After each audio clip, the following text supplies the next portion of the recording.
Hello everybody, welcome to another episode of Art Whisper 88. Now today I'm going to play with this color, which is one of my favorite colors. This is phthalo blue, and this is made by Acrylic.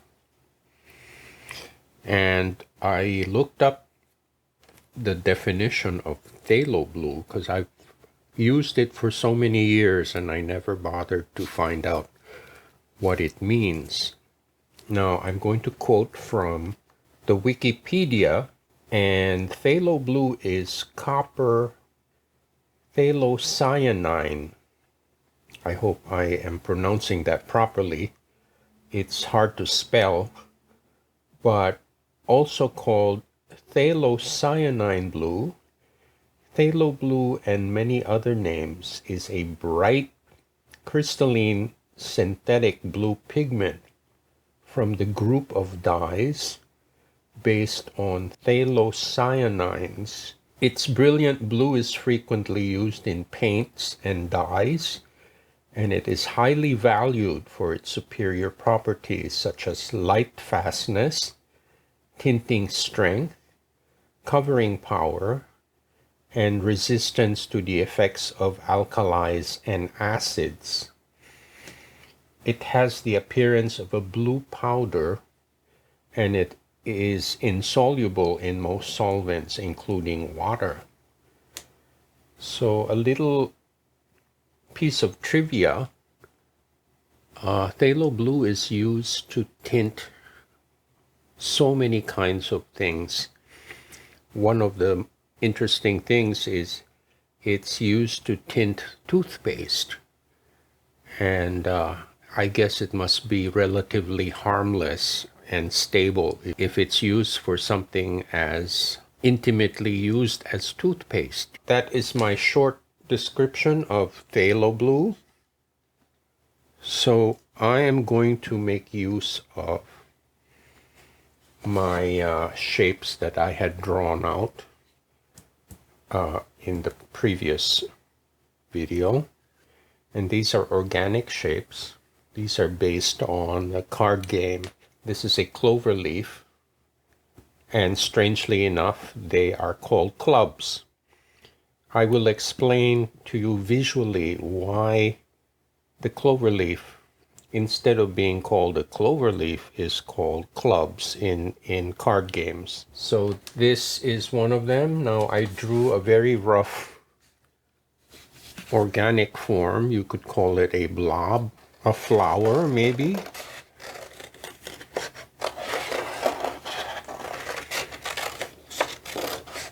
I'm just going to cut this out roughly. I'm not trying to be too perfect here.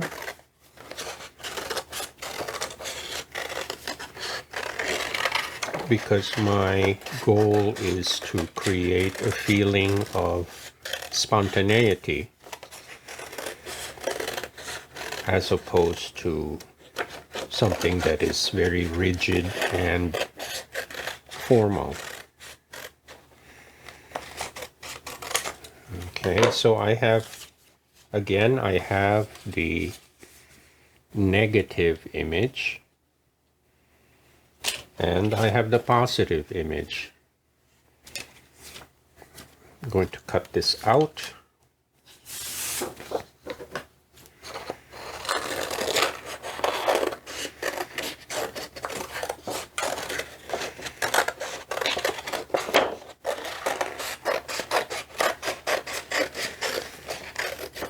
Now, for those of you who wish to do the same thing on a smaller scale, I think you will have an easier time of it because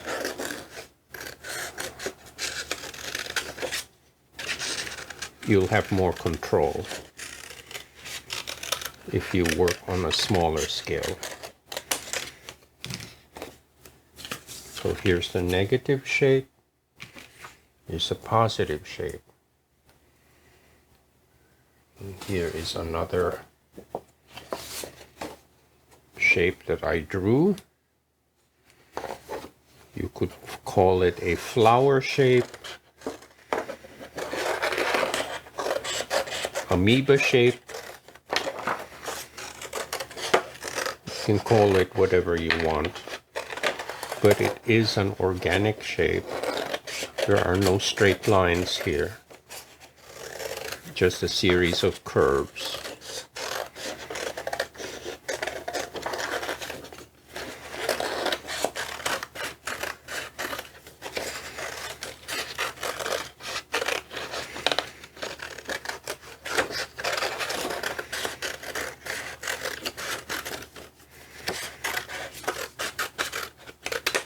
Okay, I think that's enough to work with.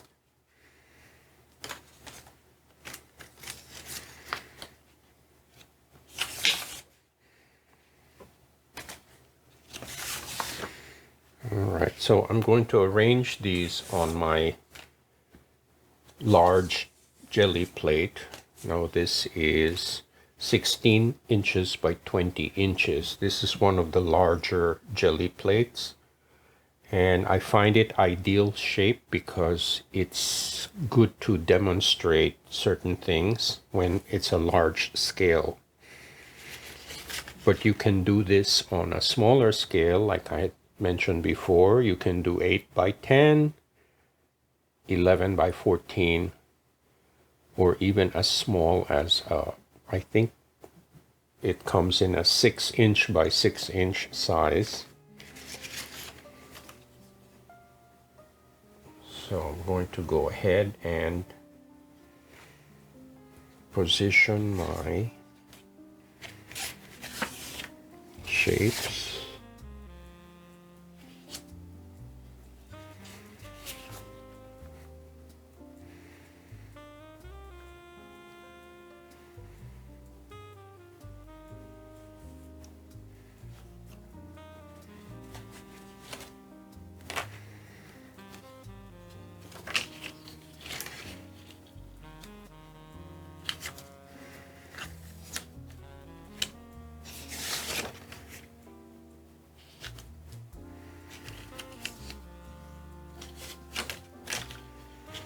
Now, even if the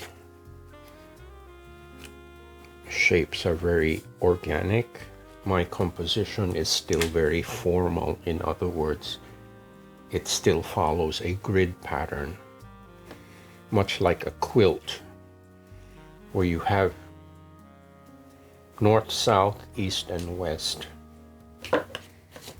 So it's easier to navigate. Now this piece, I am going to cut this in half.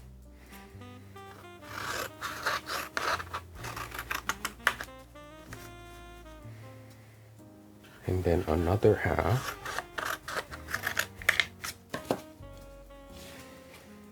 Will fit.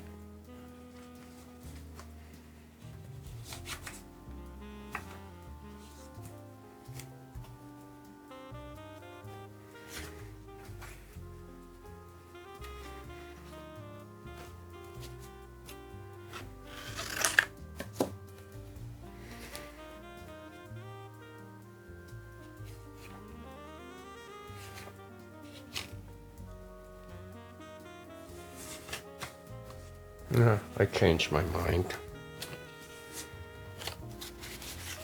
I'm just going to leave these open.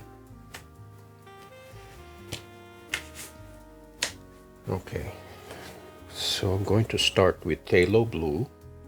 Now this is almost at the end of its life, so I'm just going to squeeze out whatever I can.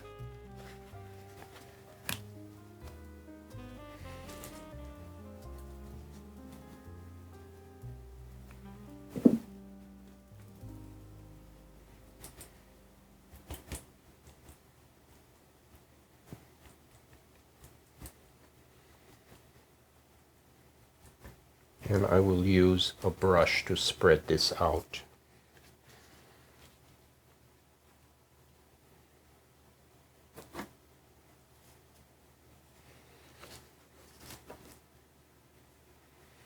I really love this color. It's so intense. And it's unmistakable. You can't mistake this for any other color. It is blue. As blue as you can get.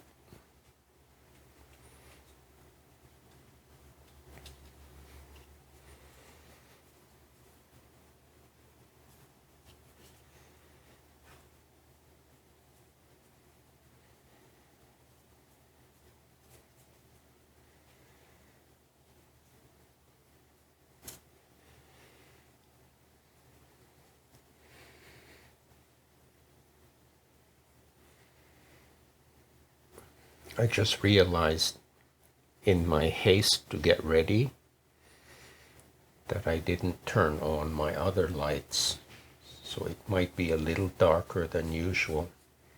My apologies. I've been fighting a bout of a bad cold, and I've been taking some medication. And the medication does make me spacey, so I'm not completely normal yet. So you'll have to bear with me.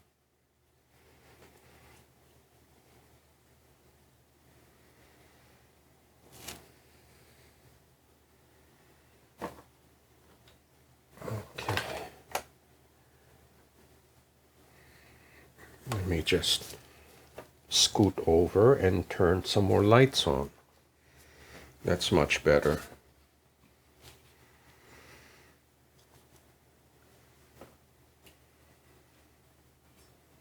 Okay. Now I cannot resist applying some more marks.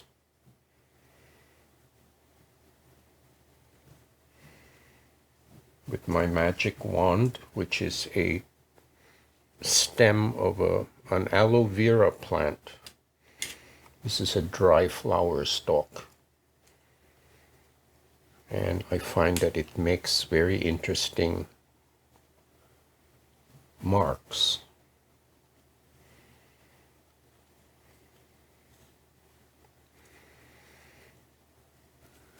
Okay.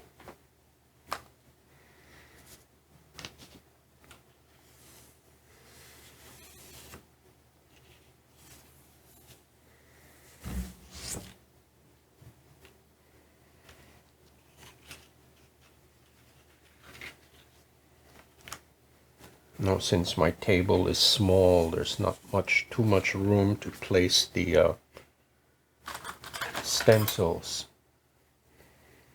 So I'm just making do.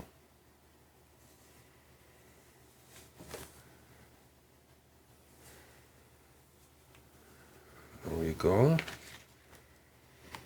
Now I'm going to let this first layer dry and then take it from there. So we'll be back in a few minutes.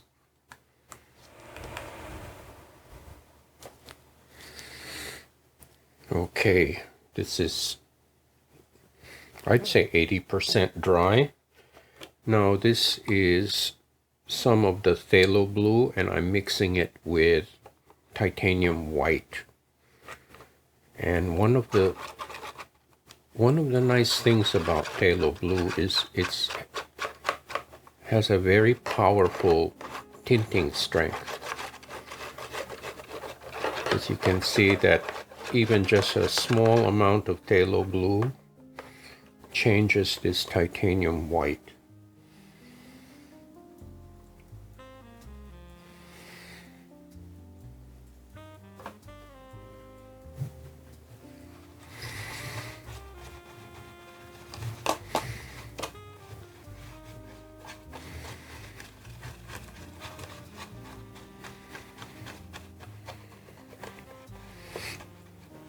I know in many videos I tend to use paints directly from the tube or the bottle, but once in a while it's good to experiment and mix your own colors. And this is a very beautiful, I think it's called cerulean blue.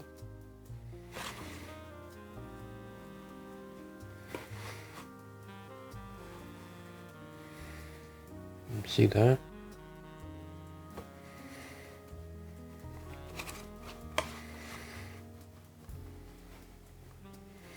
So this will be my second layer of paint. Again, I'm using my brush to lay it on.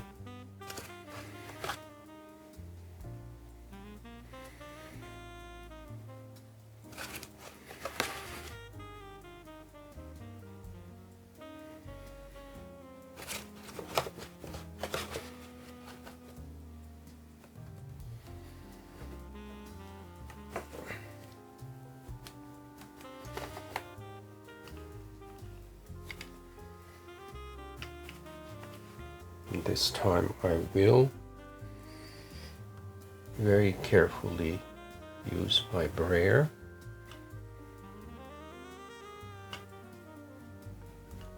Now, since this first layer of phthalo blue is not 100% dry, there will be a little bit of smearing, but that's okay.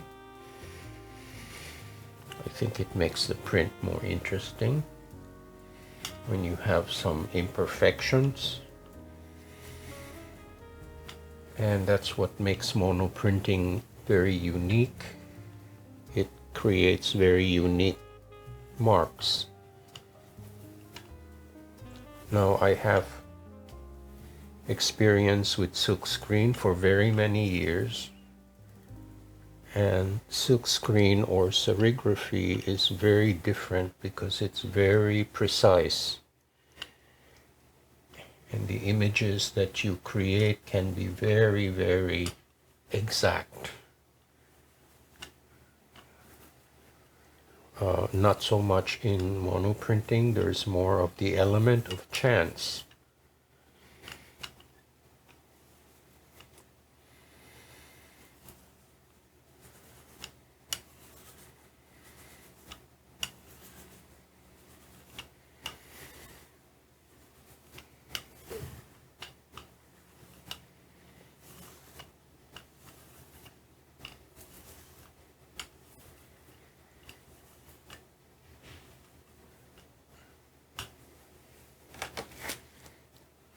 Okay.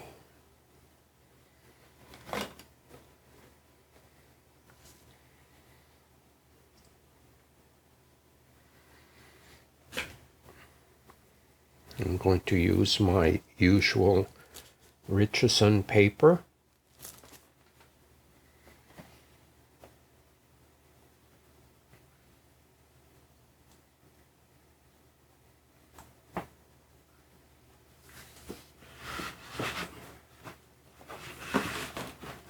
Which is 135 pound, and it is a 22 by 30.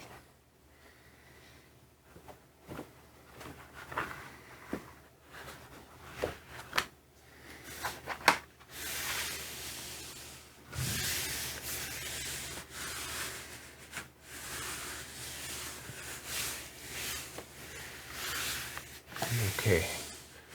Now, I really don't expect a very clean pull because this is an experiment with different paints.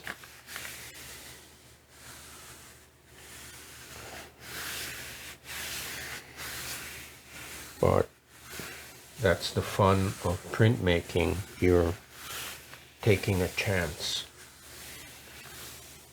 And the outcome is accidental.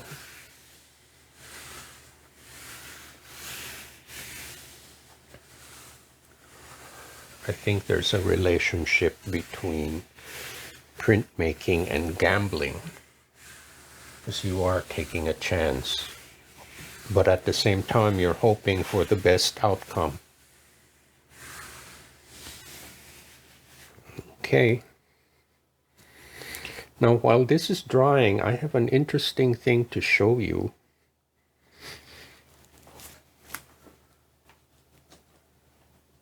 Now, I found this behind my apartment. There is a trash area for recycling, and I found these on the ground. And I have never seen these before. These are Spanish playing cards, and they are very different from the cards that we are used to. So this is a sword.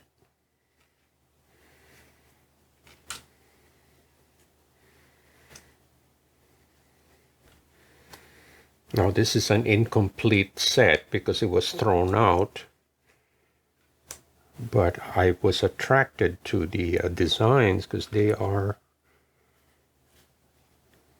look like they come from medieval era, like possibly the 14th or 15th centuries, if I'm not mistaken.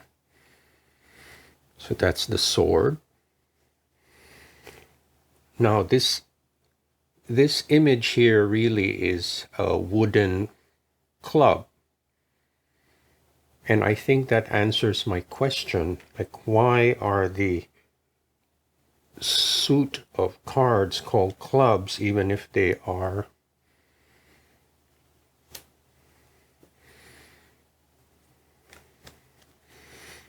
represented as 3-leaf clovers.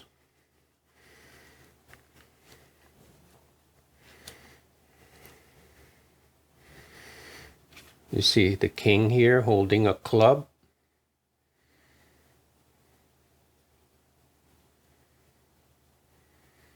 I think the Spanish word for club is bastoni or baston. And I think somewhere along the way in the translation, people who played cards would make it a habit of calling the suit clubs instead of calling them clovers. So to this day, the 3-leaf clover is called clubs. Now here is the coins.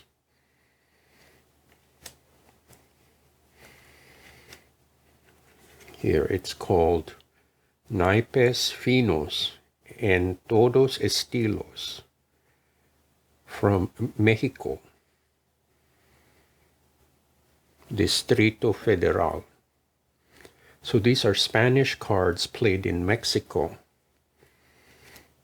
And I was fascinated by the images, because at first glance I thought they were tarot cards, like for fortune telling. And I have found out that these are also used to tell fortunes.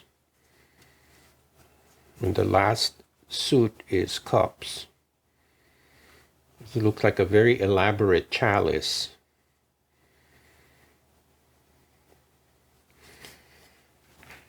So I thought I would show this to you. I thought it was an interesting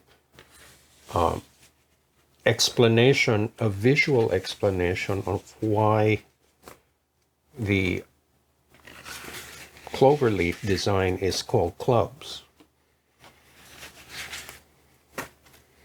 So in short, that's a history of playing cards found in the trash. Okay, enough of my card game lesson.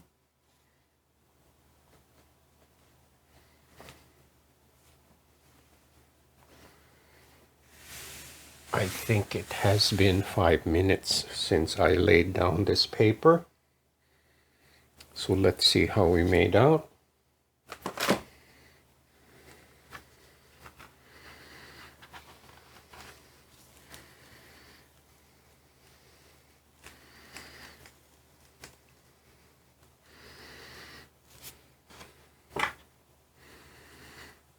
I think we have a decent transfer.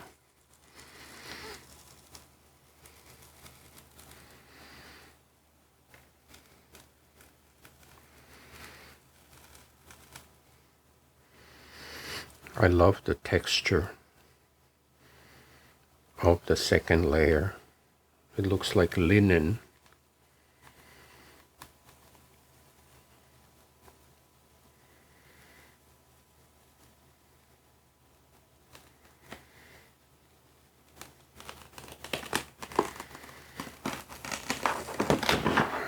Okay.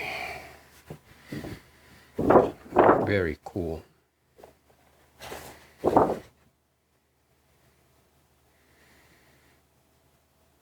Now I will air dry this. I'm going to look at this very carefully and see if it needs anything else.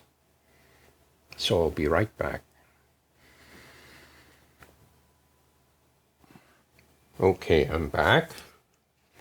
Now I could not resist. I am reusing the stencils from the first layer.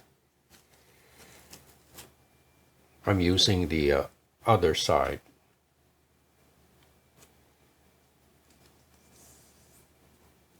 So if I can get another use from this, I'll be happy, because they really are not reusable. And I'm going to mix. This is one of my favorite paints. This is Soho Acrylic Iridescent White. And I have the leftover cerulean blue here. So I'm going to use a spatula and mix some iridescent white.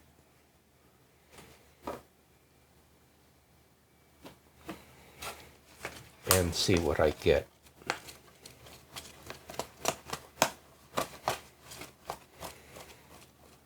So I get a very beautiful iridescent blue, very light blue. Now I want it to be slightly transparent, so I am going to add some fluid matte medium,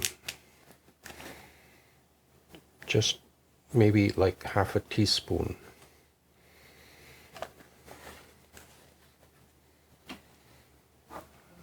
So it really is a custom mix now.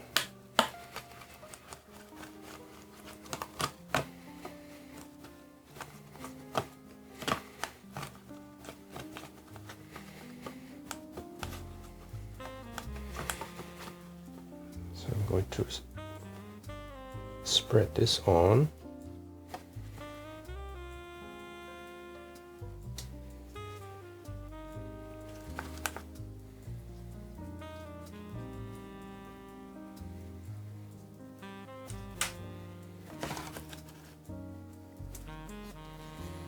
So I'm hoping the result will be a study on different shades of phthalo blue.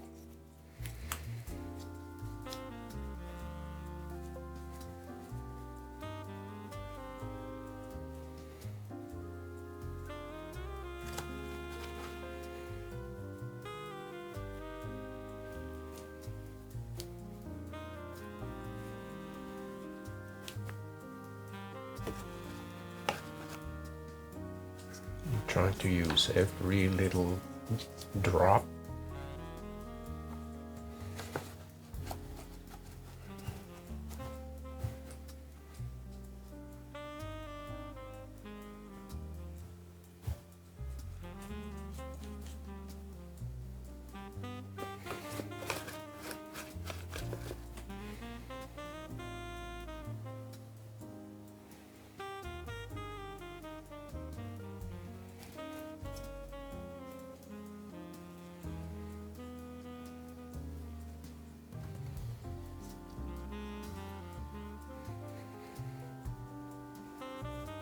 Okay.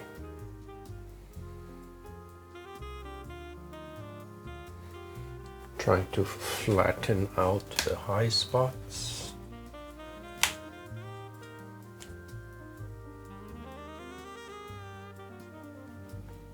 So I hope I get a painterly result. Yeah.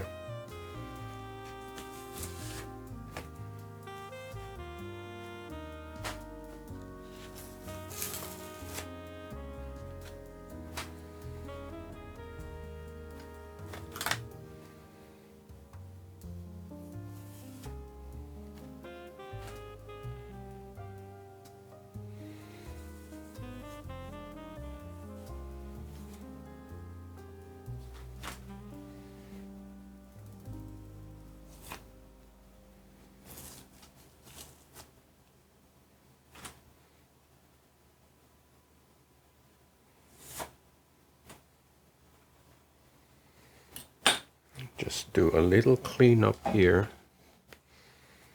There's a little bleeding here. Fix that.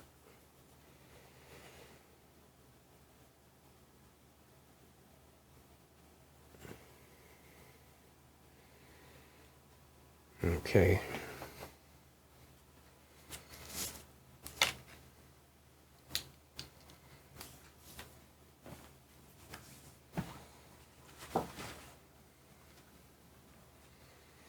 So here is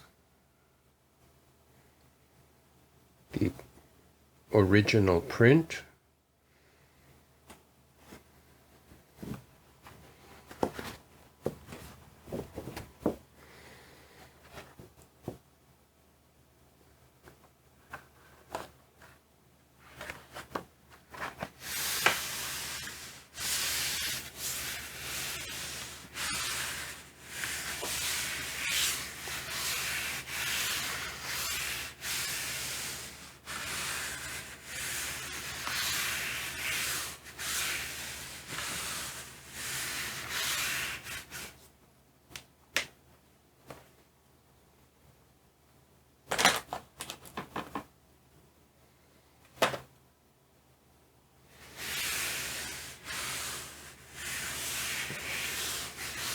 Okay, I will leave this on for about 5 minutes. I will be right back.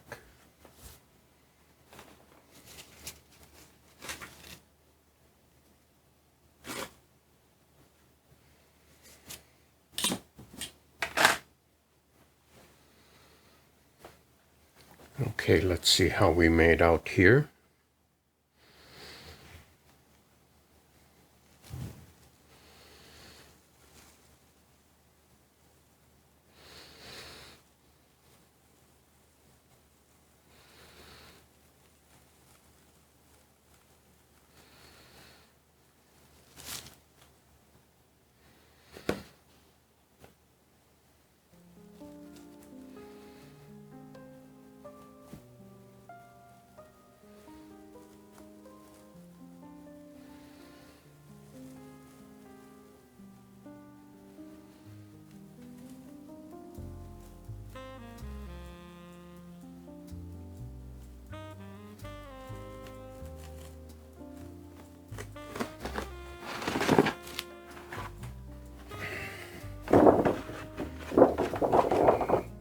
Okay.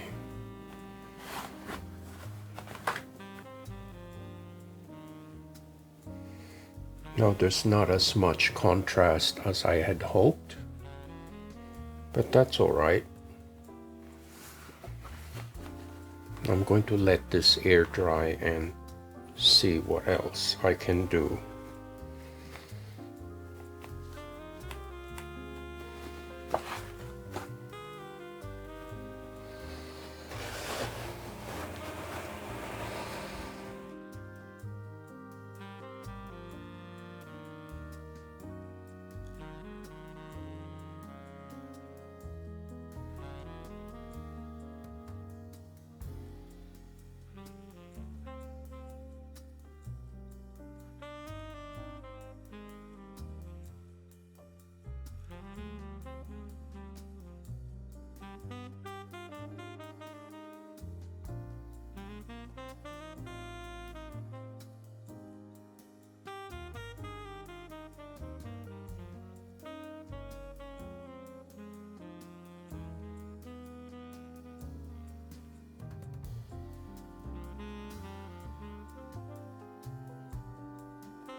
Okay, I have arranged my reusable stencils, which are fairly reliable because they're thin enough, but they withstand the pulling from the plate.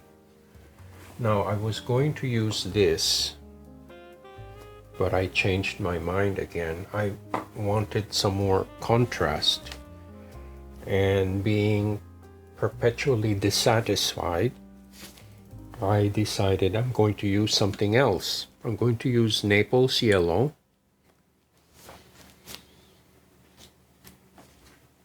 and azo vermilion. This is going to be some dramatic contrast. So I'm going to put some azo, Naples yellow on the top.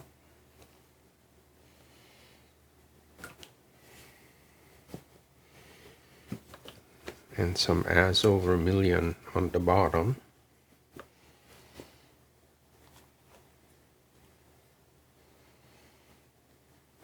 And see how this works out. I just found the result too boring. At least I find it boring. There's not too much contrast. So this time I will be using a brayer to spread out the paint.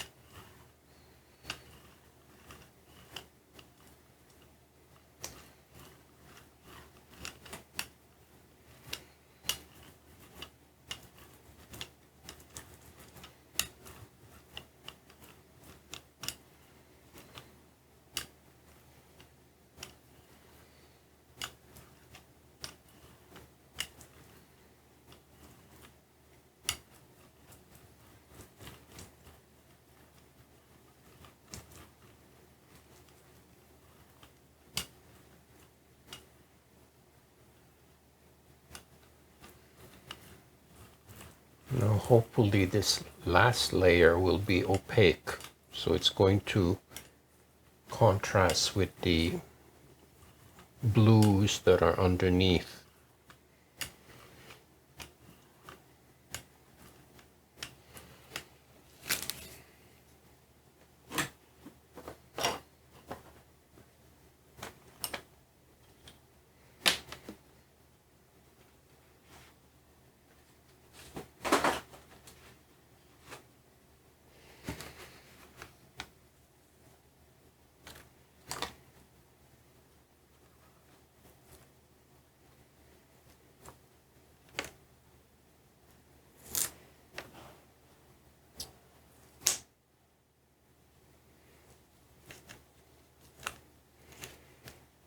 Oops.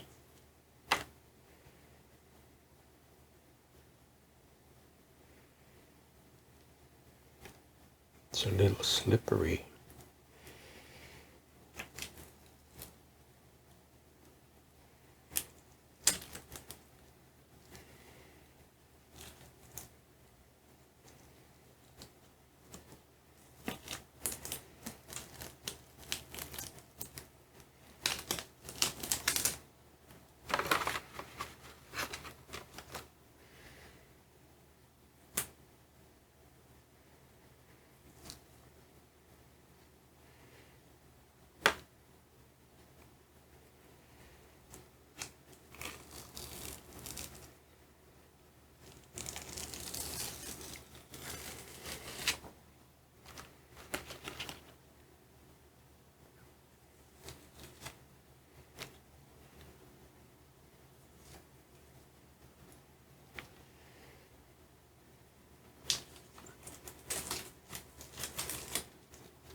Okay.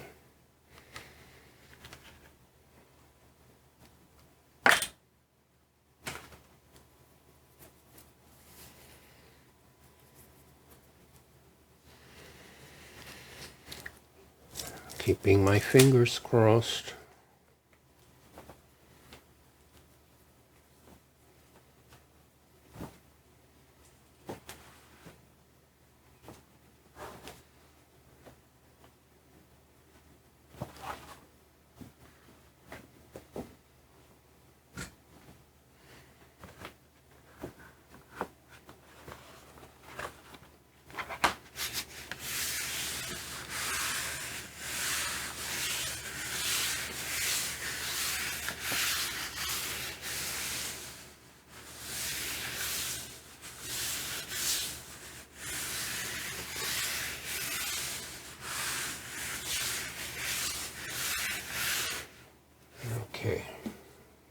I'll be back in about 5 minutes.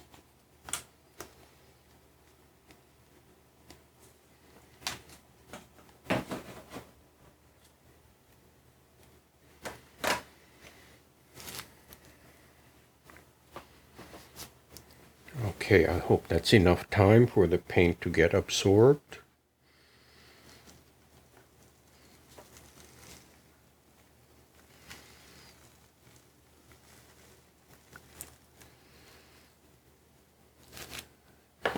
This is truly a game of chance here.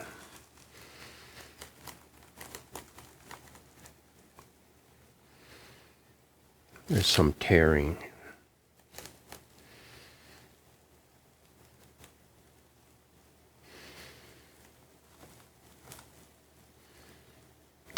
But it's some high drama, definitely.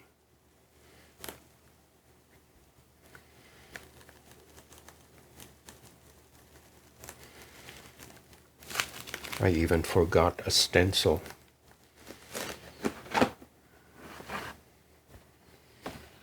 Okay, that's more like it. No, I'm not going to place this on the gel plate because it's still wet. I may be able to recover a ghost print from it.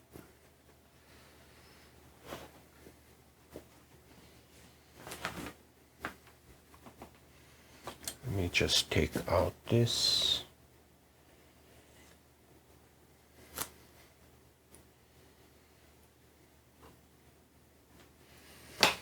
So maybe now I can use that paint that I had mixed. It's not going to go to waste.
Oh, I found another one.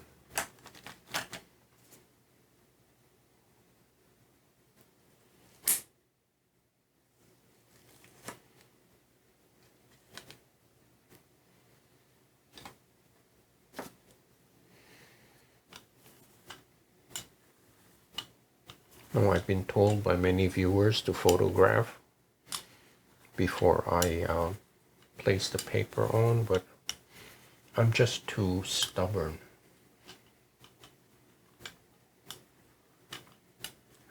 I think that interrupts my train of thought.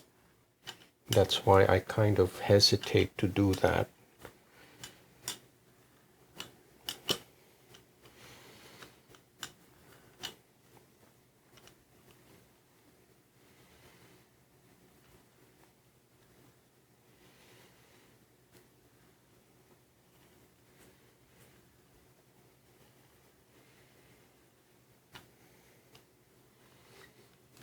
Okay, let's see how this works out.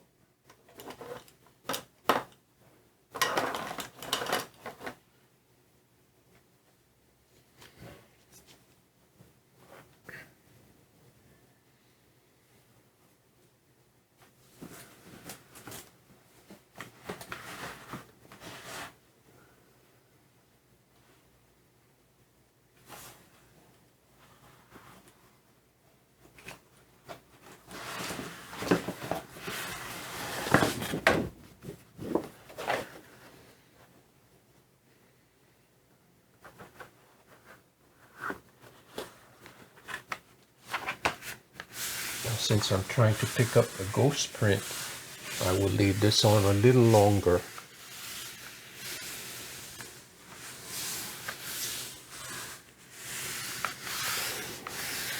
And hope for the best. So now you understand why I compare printmaking to a game of chance, because there's a lot of variables involved and very rarely are they predictable.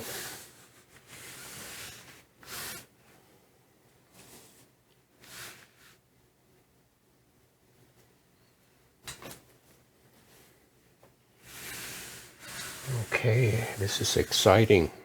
Let's see how we made out here.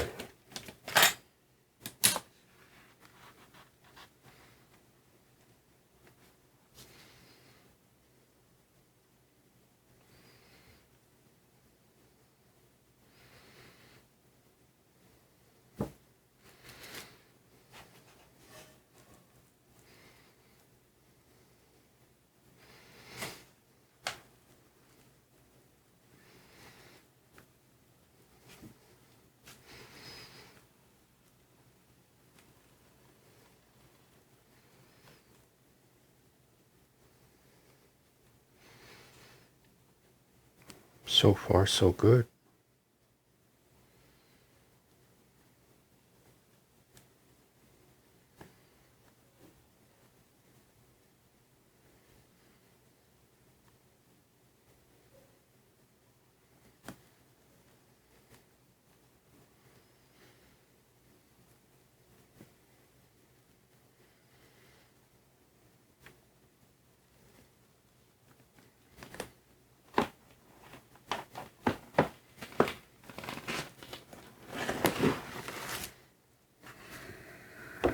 Okay.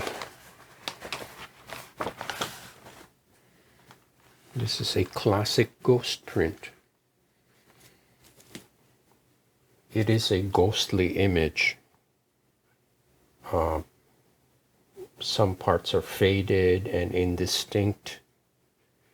It's very mysterious. But I'm glad I was able to make use of the leftovers. Cool. So I will air dry both of these and then do a recap. So don't go away. Okay, everybody, here's to recap. And this is the first piece. And I was dissatisfied with the lack of contrast. So I went to the extreme by introducing Naples yellow up here and azo vermilion down here, and I think the contrast is very strong.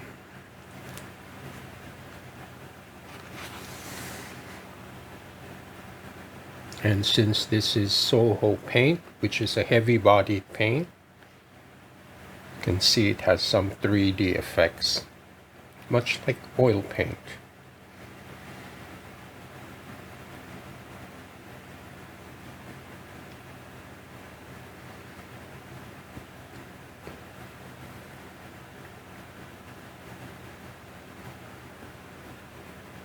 So I'm happy with the contrast because I was very dissatisfied with the result. I miscalculated the tinting strength of the blue, which is actually very, very strong. Phthalo blue is very powerful, and you only need a very small amount if you want to mix a lighter value.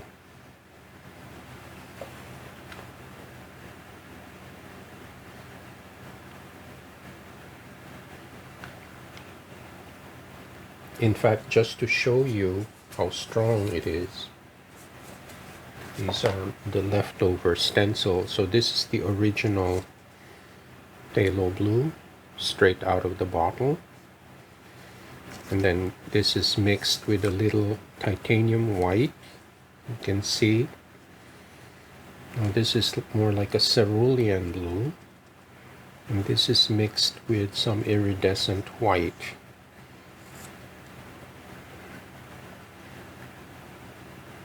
So it has a very strong mixing power.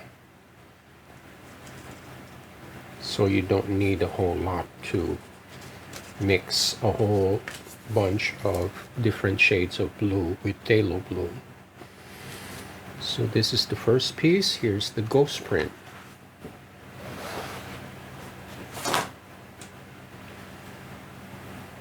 And here's a close-up. Now the ghost print has more of a subtle coloration. It's not as strong as the original print. But I do like the subtle shades and gradations of color.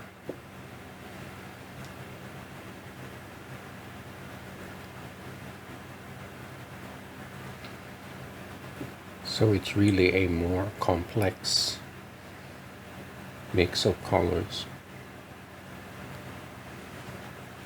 And that's why the ghost always wins.